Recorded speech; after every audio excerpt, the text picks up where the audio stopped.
आप सबको पता है कि युवाओं के साथ कितना बुरा किया जा रहा है।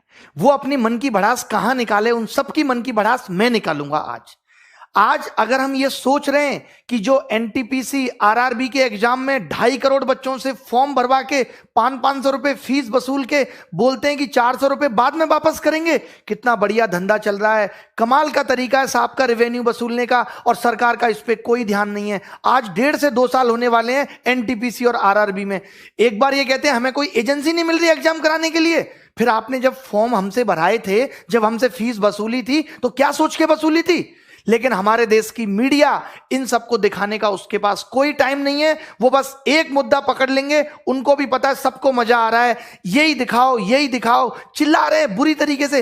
एक एंकर आप मुझे बता दो कि तमीज का है, अंजना ओम कश्यप, श्वेता सिंह और ये फलाने भाई साहब रिपब्लिक टीवी वाले भाई साहब, क्या नाम है इनका, गोस्वामी जी, ये तो बुद्धि भ्रष्ट इनकी हो गई है। मैं सच बता रहा हूं, ये जितने बुरे कर्म कर रहे हैं, जितने लोगों की बद्दुआएं ले रहे हैं, आज से आप सबसे मैं गुजारिश करता हूं, आप सबके मां बापों से गुजारिश करता हूं कि इस मीडिया को बाइकआउट कर दो। आप सोचोगे कि क्यों, मैं आपको बता दूं, इसकी क्रेडिबिलिटी खत्म हो चुकी है। एक जमाना हुआ करता था जब मीडिया अगर कोई बात कहती थी तो सरकार की जवाबदेही बनती थी। आज मीडिया चिल्लाती रहे, मीडिया को कोई मतलब नहीं है, सरकार को कोई मतलब नहीं है। सरकार जरूरी नहीं समझती कि वो मीडिया के बात का जवाब दे, क्योंकि मीडिया बाइस हो चुकी है।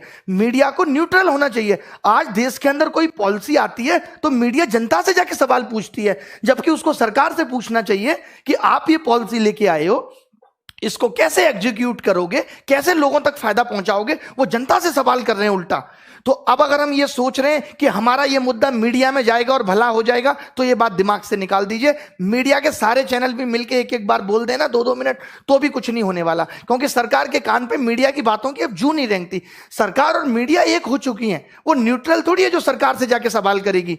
पहले अगर मीडिया में कोई बात उठ गई तो उसको बहुत बड़ा समझा जाता था, अच्छा मीडिया में आ गई अब तो सरकार को एक्शन लेना पड़ेगा। तमाम बातें मीडिया में आ रही हैं, सरकार को कोई मतलब नहीं है। आप सोच रहे हो कि सुशांत सिंह वाले केस में तो सरकार ने मीडिया को सीरियस लिया, क्योंकि सरकार को बिहार में चुनाव देख रहे थे, सरकार को बिहार में वोट चाहिए था, तो उन्होंने कहा ठीक है ये मामला जल्दी से जल्दी सिलटे। अब मीडिया भी पूरी इसी तरीके से लगी हुई है। बट 2.5 करोड़ लोग आरआरबी, एनटीपीसी, 40-50 लोग सीजीएल, ये सब कितना सफर कर रहे हैं। 3-3 साल से बिना नौकरी के बैठे हैं। 2-3 तो मेरे सामने बैठे हैं अभी, मैं आपको बता दूं, जो सिर्फ रिजल्ट का वेट कर रहे हैं। प्री क्वालिफाई कर दिया, रिजल्ट नहीं आता, 850 दिन हो गए सिंस नोटिफिकेशन। इसको छोड़ दो, ये तो 2018 का एग्जाम है, क्या 2017 में सबकी ज्वाइनिंग आ गई? 17 का एग्जाम 2021 आने को है। 4 साल में आप एक नौकरी की ज्वाइनिंग नहीं दे पा रहे। आप पूरे देश का चुनाव 1 महीने में खत्म करा देते हैं। ये हमारा देश के प्रति, देश के युवा के प्रति रुझान है सरकार का। इतना मन दुखी हो चुका है और अब होने वाला कुछ है नहीं। अब या तो कुछ एक बड़ा आंदोलन हो। मीडिया से तो आप उम्मीद छोड़ दीजिए, ये भी छोड़ दीजिए कि मीडिया अगर 2-4 बातें बोल भी देगी तो कुछ होगा नहीं। मीडिया के साथ तो हमें यह करना है, बॉयकॉट मीडिया। आज से हम कोई न्यूज चैनल नहीं देखेंगे, आज से हम कोई भी न्यूज की वीडियो नहीं देखेंगे। आज से हम इन सब की वीडियो आ भी जाती है सामने तो उसे डिसलाइक करेंगे, अपने माँ बाप को बोलेंगे कि न्यूज चैनल बिल्कुल ना खरीदे, टीवी देखे बट कोई न्यूज ना देखे। हम बताएंगे इनको, इनकी जो टीआरपी है ना वो हम ही ने बढ़ा दी। हमें ही मजा आता है उन बातों में, और उन बातों के मजे के चक्कर में हमारा सबका भविष्य खराब हो गया। मीडिया को लगने लगा अच्छा ये चीज है। अब मैं अपने चैनल की बात करूं, मैं मसाले की वीडियो बनाऊं, रोज 1 लाख व्यू आएंगे, बट मेरा चैनल एजुकेशन का है, मुझे वो काम भी करना है। ठीक है, मैंने महीने में एक बार 1 वीडियो बना दिया, 2 वीडियो बना दिए, उसके अलावा तो मैं पढ़ाऊंगा ना। या मैं ये चिंता करूं नहीं मेरी इस वीडियो पे 30,000 व्यू आते हैं तो अब मैं ये वीडियो नहीं डाल रहा। यही सेम काम मीडिया को करना चाहिए था कि जो उनका काम है, व्यू आए या ना आए, उनको वही काम लगातार करते रहना चाहिए था। बट वो नहीं कर रहे। वो क्या करते हैं, अब जेईई और नीट की परीक्षा सरकार चाहती है, इसीलिए मीडिया लगा हुआ है कि नहीं करा के रहेंगे। लड़ रहा है मीडिया उसके लिए, क्योंकि सरकार चाहती है। तो मीडिया यहां पे वही कर रहा है जो सरकार चाहती है। तो सबसे पहले हमें सरकार से चाहवाना है कि वो हमारे एग्जाम भी टाइम पे ले।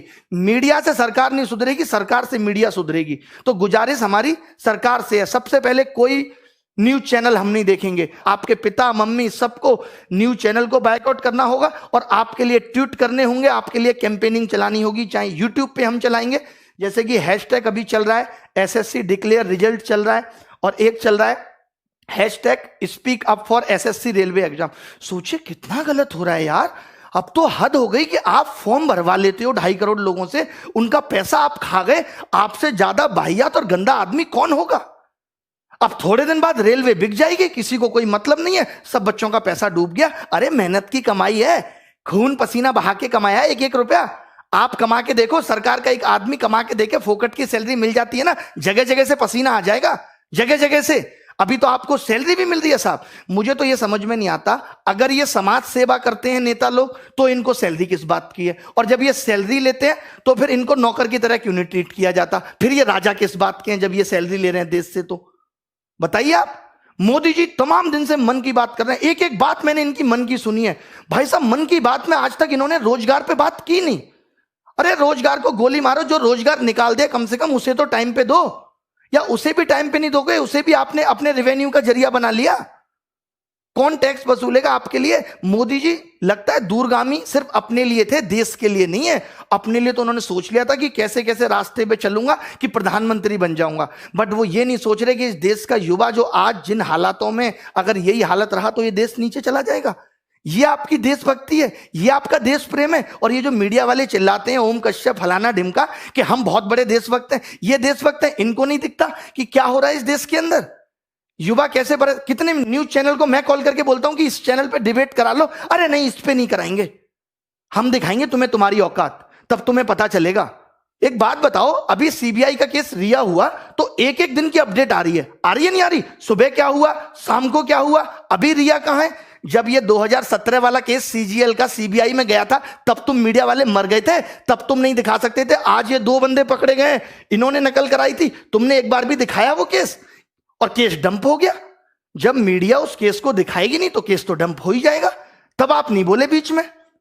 और शिक्षा में भी माफिया बैठे हैं, इनको भी कोई मतलब नहीं पड़ता, सबको लगता है अपना पैसा कमा के बैठे। अरे क्या बच्चों के बारे में सोचना, अरे हमने नहीं कमाया पैसा, क्यों नहीं सोचेंगे? तुम्हारे घर की दाल रोटी बढ़िया चल रही है तो चलाते रहो। कम से कम जिन बच्चों से आपने पैसा कमाया, जिन बच्चों की वजह से आप अरबपति बने बैठे हो, उनके बारे में तो सोचो, नहीं तो एक दिन खत्म हो जाओगे। मैं बड़े बड़े चैनल वालों से भी कहता हूं, सिर्फ यूट्यूब चैनल की बात कर रहा हूं मैं, आज सारे यूट्यूब चैनल को कसम है कि इन सब चीजों पर वीडियो बनाए, और ये बच्चों को भी कसम है कि वो इन वीडियो को वायरल करेंगे, चाहे वो किसी भी चैनल की वीडियो हो। एक वीडियो तो ट्रेंडिंग 1 जानी ही चाहिए।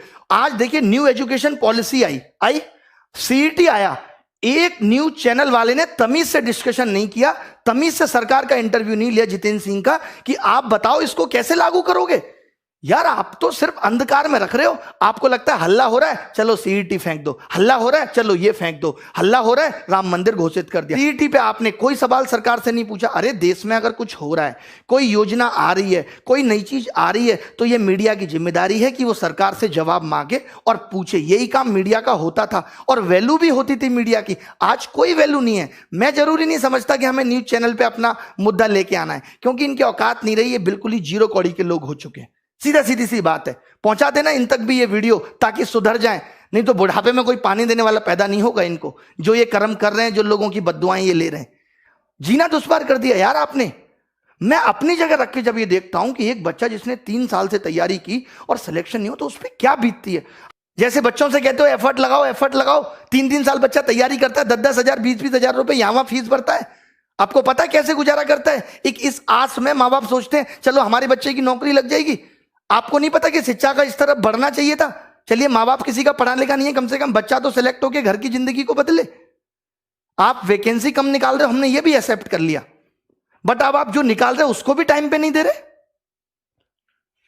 एक तो मैं कम लोगों को खाना खिलाऊंगा, जितनों को खिलाऊंगा उनको भी टाइम पे नहीं दूंगा जब तक भूखे ना मर जाए। ये कौन सी बात हुई? ये सब निकला था इन्होंने आरआरबी के एग्जाम में, बस सिर्फ और सिर्फ नोटिफिकेशन डालते रहे। 2.5 करोड़ बच्चों ने फॉर्म भरा, जैसा मैंने आज सर्च किया गूगल में मुझे पता चला, और इन्होंने 500 रुपए फीस ली। बोले 400 वापस कर देंगे। अबे उधार ले रहे हो बच्चों से, शर्म नहीं आती तुम्हें? सरकार से मांगो ना कि 400 ले रहे हैं तुमसे वापस कर देंगे। बताओ, मुझे दोगे तुम 500 रुपए उधार, मैं भी दे दूंगा 6 महीने बाद। मजाक बना के रख दिया है। एसएससी के लिए बोलना है, एसएससी, रेलवे, एनटीपीसी, हमें ये इंतजार नहीं करना। ये अभी पता है क्या करेंगे? सीईटी का एक और नोटिफिकेशन डाल देंगे। अब तो ठीक कर रहे। अरे या तो आज से ठीक करो, या जब तक तुम्हारा ये सीईटी नहीं आता तब तक सारी चीजें ठीक करो। मेरी सब यूट्यूबर्स से गुजारिश है, जितने भी लोग हैं जिनके चाहे 1 लाख सब्सक्राइबर हैं, 2 लाख, सब इन टॉपिक्स पे वीडियो बनाओ। 5 दिन तक मेरी गुजारिश है, बच्चों से भी, सिर्फ आप सब कुछ छोड़ दो। एक बार तो लगना पड़ेगा, सब कुछ त्यागना पड़ेगा, कुछ पाना है तो कुछ खोना पड़ेगा। 5 दिन तक हम सब लग जाते हैं और नानी याद दिला देंगे। इस बात का भरोसा मुझ पे रखिए कि क्या कुछ नहीं हिल सकता यार। अगर हम 2.5 करोड़ लोग फॉर्म भर रहे हैं, अगर ये 3 करोड़ लोग चाहे ना तो सल्तनत हिल सकती है। मोदी जी गलत नहीं बोल रहे, कुछ बिल्कुल सही बोल रहे हैं। आप एनालिसिस करा लो, आपके पास तो इतने बड़े बड़े एनालिस्ट भरे पड़े हैं, बहुत बड़े बड़े टॉप लेवल के शिक्षाविद हैं आपके पास, वो सब बता देंगे।